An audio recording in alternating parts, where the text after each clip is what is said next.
see what we have in the news today.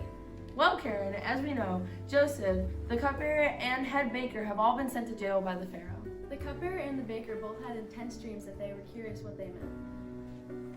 Luckily, Joseph, who has a very close relationship with God, was able to interpret the dreams and what they meant. But how was Joseph able to interpret the dreams if he didn't dream them himself? Like Karen said, Joseph has a close relationship with God, so God was able to speak through Joseph and help describe what they were about. I think we are all dying to know what they were about. So what are they about, Julie and Sarah? The chief cupbearer had a dream about a vine with 3 branches. Grapes grew on the vine, and the cupbearer squeezed the grapes into the Pharaoh's cup. Joseph said that the dream meant that in 3 days the Pharaoh will return back into his place with the Pharaoh before he was thrown into the prison. And the chief baker's dream was about 3 baskets of bread. One of them was on his head. The birds would only eat off the baskets on his head.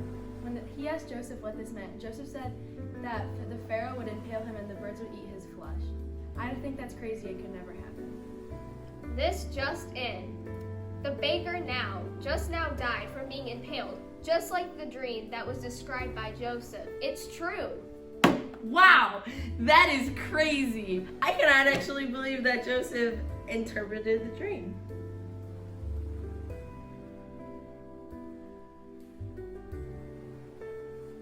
Remember the story of the baker and the cupbearer's dream? Ever wonder how Joseph became our king although he had been in prison? Yeah, I remember that. How is he our king now?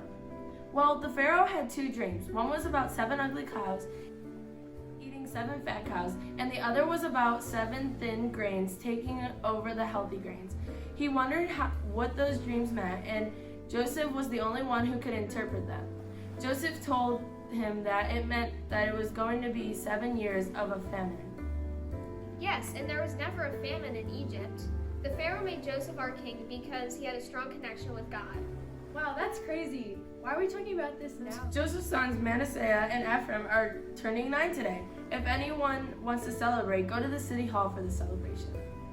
That's all the news today. Come back tomorrow for more news, or stay tuned and listen to see me and Julia face off in trivia.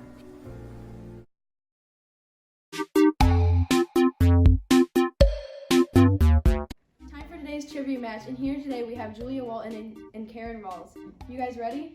Yes, let's do this. Here we go. First question. What are the dreams that Joseph interprets while in prison?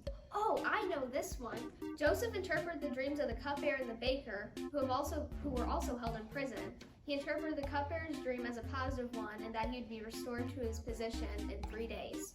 Wow. He interpreted the chief baker's dream as a negative one, saying Pharaoh will kill him in 3 days' time. Wow, that's correct. Good job. Next question. How did these interpretations lead to Joseph and the Pharaoh? Oh, I got this. After 2 years, the Pharaoh had a troubling dream, but none of these wise men of Egypt could interpret his dream correctly. The chief cupbearer then remembered that Joseph had interpreted his dream correctly, so Pharaoh sent for Joseph to interpret his dream. Holy cow, you guys know your stuff. Next question. What meaning does Joseph relate about the Pharaoh's dreams? I got this one too.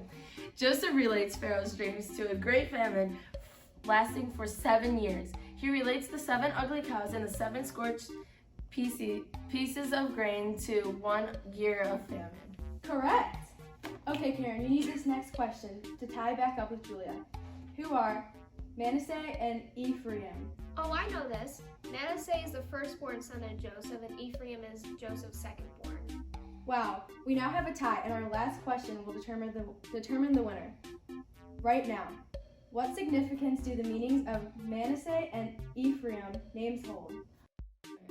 Manasseh's meaning is God has allowed me to forget all my troubles, and Ephraim's meaning is God has made me fruitful in a land of suffering. Correct! Karen is our winner today, ladies and gentlemen. I hope you have a great day and you enjoyed watching our game show. Thanks for watching and happy holidays, everyone. Good night.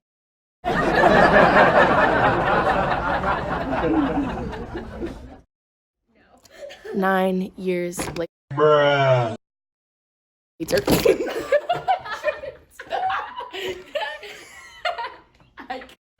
It's time to stop! Yeah, What time does this class go to? I don't know. It only goes till 58. Your phone's It goes okay. to 58. We have 11 minutes. Oh my God. No way. Yes, we do. Hurry up.